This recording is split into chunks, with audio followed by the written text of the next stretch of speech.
नमस्ते, सत श्री अकाल, आदाब। कैसे हैं आप सब? Welcome back again. आज हम बात करने वाले हैं ऑस्टियोआर्थराइटिस के बारे में, जिसे हम डीजेनरेटिव जॉइंट डिजीज भी कहते हैं। आखिरकार आज हम इसके बारे में बात कर ही क्यों रहे हैं? क्योंकि पहले हमें ऑस्टियोआर्थराइटिस 60 और 65 प्लस ही देखने को मिलता था, लेकिन आजकल 35 प्लस के लोगों में भी हमें ऑस्टियोआर्थराइटिस के इतने सारे केसेस देखने को मिल रहे हैं कि हम सोच भी नहीं सकते। इंडिया में 30 to 40% तक ऑस्टियोआर्थराइटिस के केसेस हर साल इंक्रीज हो रहे हैं और आज की डेट में 40% of population, Indian population osteoarthritis से सफ़र कर रही है। आखिरकार ये ऑस्टियोआर्थराइटिस होता क्या है, किन कारणों से होता है, इसकी एक्चुअल ट्रीटमेंट क्या है, क्या वाकई में डाइट का इसके ऊपर कोई रोल है या फिर नहीं।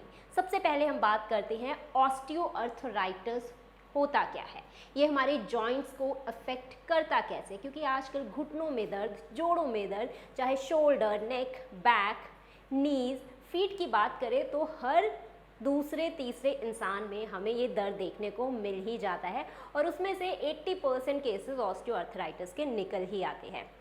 So firstly, this is your normal knee structure, because highly rate osteoarthritis का नी और हिप जॉइंट में ही देखने को मिलता है, because these two joints are the excessively weight bearing joints, जो सबसे ज़्यादा हमारी बॉडी में स्ट्रेस को, हमारे बॉडी वेट को कैरी करते हैं। अगर हम एक नॉर्मल जॉइंट की बात करें तो आपकी हड्डी होती है, बोन होती है, वहाँ पर साइनोवियल फ्लूइड होता है जो आपके जो जॉइंट है उसको साथ में वियर टियर करने में हेल्प करता है ताकि वो स्मूथली ईजिली घिस सके और आपकी जॉइंट की जो भी मूवमेंट है, जैसे शोल्डर की मूवमेंट है तो वो मूवमेंट आपकी ईजिली हो सके। और ऐसे ही एक कार्टिलेज होता है, कार्टिलेज आपकी बोन को कवर करता है और वही कार्टिलेज हेल्प करता है आपकी बोन को, आपकी जॉइंट को स्मूथली वियर टियर होने में। अगर ये कार्टिलेज आपका इफेक्ट होना शुरू हो जाए, घिसना शुरू हो जाए, तो इसका मतलब आपका जो जॉइंट है वो ईजिली, स्मूथली, फ्लैक्सिबिलिटी में वर्क नहीं कर पाएगा, वो स्टिफ हो जाएगा। और जब वो स्टिफ हो जाएगा तो जब आप चलेंगे या सीढ़ियाँ चढ़ेंगे तो आपको घुटने में दर्द होने लगता है। और यही कारण होता है कि आजकल घुटनों में दर्द, बैक में दर्द, नीज में, शोल्डर में, फीट में हमें बहुत सारे केसेस देखने को मिलते हैं। इवन यंगस्टर्स में भी हमें ये दर्द देखने को मिल रहे हैं। ये होता है हमारा एक नॉर्मल बोन स्ट्रक्चर, नी का स्ट्रक्चर। ये आपकी बोन है, this is the lining, synovial lining जो आपकी बोन को कवर करती है। मेन हमारा होता है ये कार्टिलेज।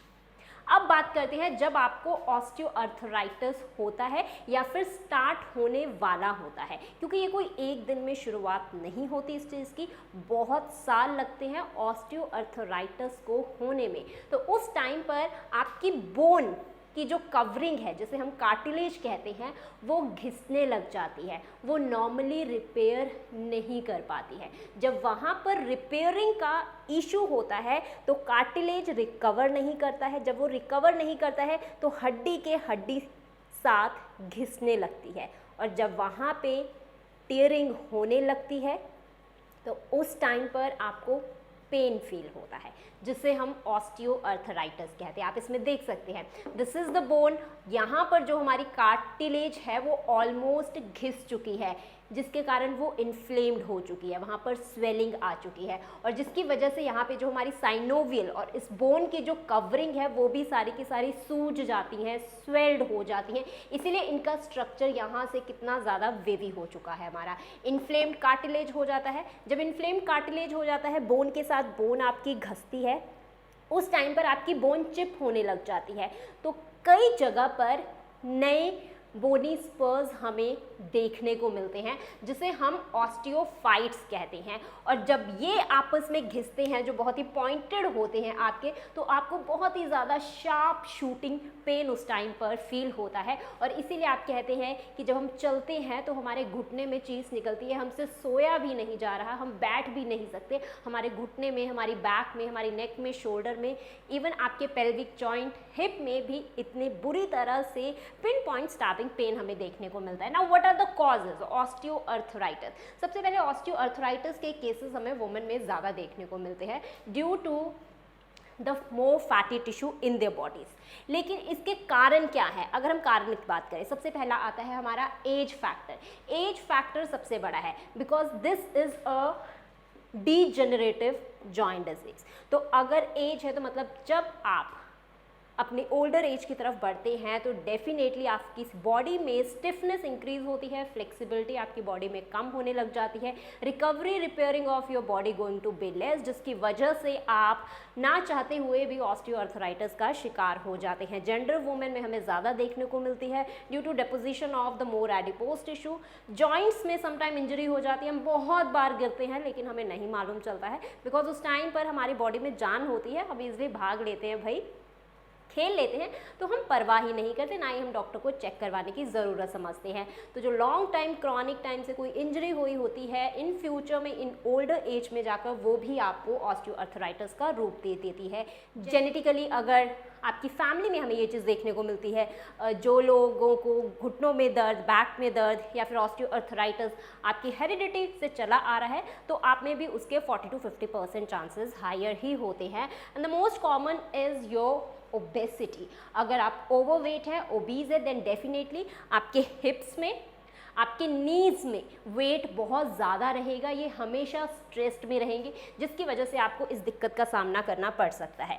ये थे मेन कॉजेज जो हमें ऑस्टियोआर्थराइटिस के देखने को मिलते हैं। Now some of the common causes जो आज की डेट में हमें देखने को मिल रहे हैं, जो आज की नई जनरेशन में हमें देखने को मिल रहे हैं, that is the rheumatoid arthritis, RA।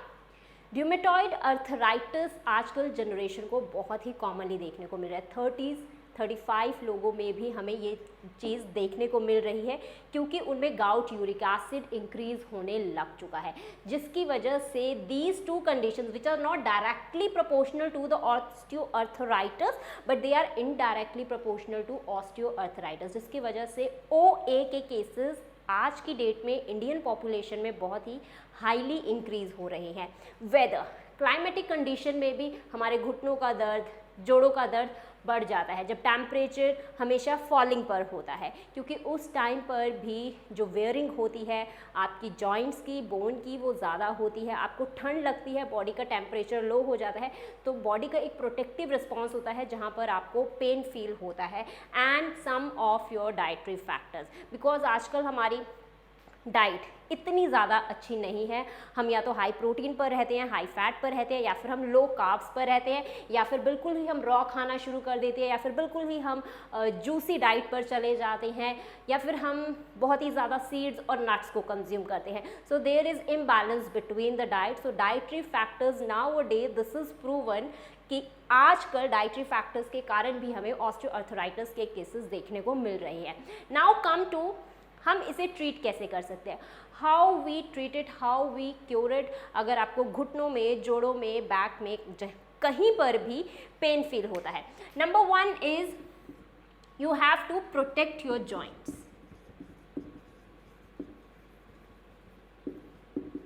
Now how you will protect your joint? आपको अपने जॉइंट्स को इस एज में 30s प्लस जब डीजनरेशन आपकी बॉडी में स्टार्ट हो जाती है, आपको अपने जॉइंट्स को प्रोटेक्ट करने के लिए कुछ चीज़ों को अपनी डाइट में, अपनी लाइफ में इंक्लूड करना ही पड़ेगा। That is your calcium, your vitamin D, magnesium, zinc, essential fatty acids and vitamin E. These are the factors जो आपको अपने जॉइंट्स को प्रोटेक्ट करने के लिए डेफिनेटली चाहिए, क्योंकि कैल्शियम अगर हमारी बॉडी में विटामिन D इनफ अमाउंट में प्रेजेंट है जो आजकल की जनरेशन में नहीं है, तो डेफिनेटली कैल्शियम आपकी बॉडी में फुली एब्जॉर्ब नहीं हो पाता है, कैल्शियम आपकी बोन्स नहीं ले पाती हैं, आपके जॉइंट्स नहीं ले पाती, जिससे उनका रिकवरी फेस पुअर हो जाता है और आपके जो जॉइंट्स होते हैं उन्हें OA का शिकार मजबूरन होना पड़ जाता है। So calcium and vitamin D आपकी डाइट में डेफिनेटली कंप्लीट एक बैलेंस मात्रा में होना चाहिए। आपको इस मिनरल को ओवर यूज़ नहीं करना है, लेकिन इनफ अमाउंट में आपकी बॉडी में ज़रूर होना चाहिए। विटामिन डी के आजकल सप्लीमेंट्स लोग बहुत ज़्यादा लेने लग चुके हैं, जो बेसिकली 60,000 इंटरनेशनल यूनिट होता है। तो अगर इसके सप्लीमेंट्स आपको लेने ही होते हैं तो आप 1 मंथ में सिर्फ 4 टैबलेट्स का इनका एक पैकेट होता है, आप उन्हें ही कंज्यूम कर सकते हैं। आपको डेली इन्हें कंज्यूम करने की ज़रूरत नहीं होती है। मैग्नीशियम आपको मुनक्का में बहुत अच्छे अमाउंट में देखने को मिल जाता है। You have to eat more magnesium in your diet अगर आप अपने जॉइंट्स को प्रोटेक्ट करना चाहते हैं। जिंक मोस्टली हमें नट्स एंड सीड्स से ईजिली मिल जाता है। अगर आप आलमंड, कैशू, वॉलनट को कंज्यूम करते हैं तो आपकी बॉडी में इजीली जिंक की जो मात्रा है वो पूरी हो जाती है। सो इन चीज़ों को आपको डेफिनेटली अपने डाइट में इंक्लूड करना है। For the essential fatty acids हम लोग ओमेगा 3 के सप्लीमेंट्स कंज्यूम करने लग चुके हैं, जो हमें नहीं करना है। इसके लिए आप कैश्यूज को इंक्लूड कर सकते हैं, आप फ्लैक्स सीड्स को इंक्लूड कर सकते हैं।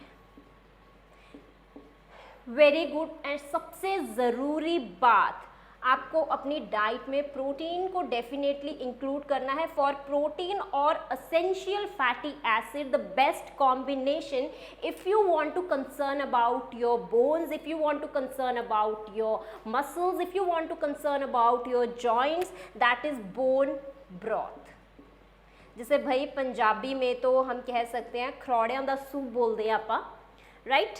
तो आप बोन ब्रॉथ को इंक्लूड कर सकते हैं, which is very very good to protect your joints, your bones, even your muscles.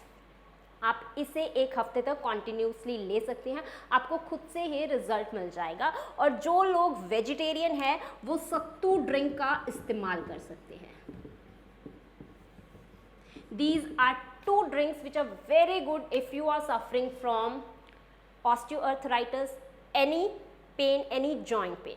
Now second is you have to lose weight. अगर आप ओवरवेट हैं देन डेफिनेटली आपको अपने वेट को कम करने की ज़रूरत है।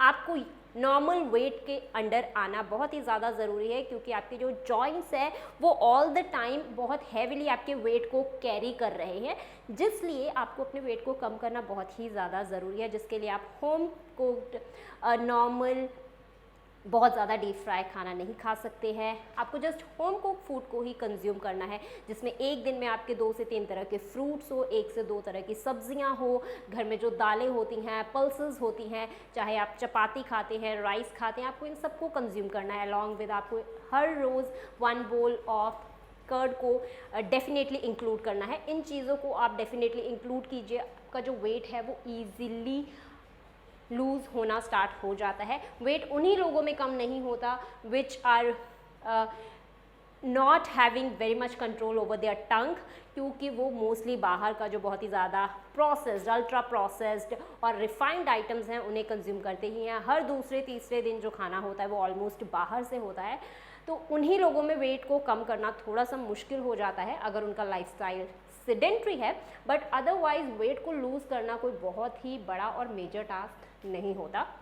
And third is physically active, which is very important, because अगर आप ओए को ट्रीट करना चाहते हैं कंप्लीटली, इन मेडिकल साइंस ऐसी कोई भी मेडिसिन नहीं है जिससे आप कंप्लीटली से गेट रिड हो सकते हैं, आप अपने पेन को एलिवेट कर सकते हैं। सो आपको 2 चीज़ों का कॉम्बिनेशन हमेशा चाहिए होता है, that is the dietary modification and physically activeness.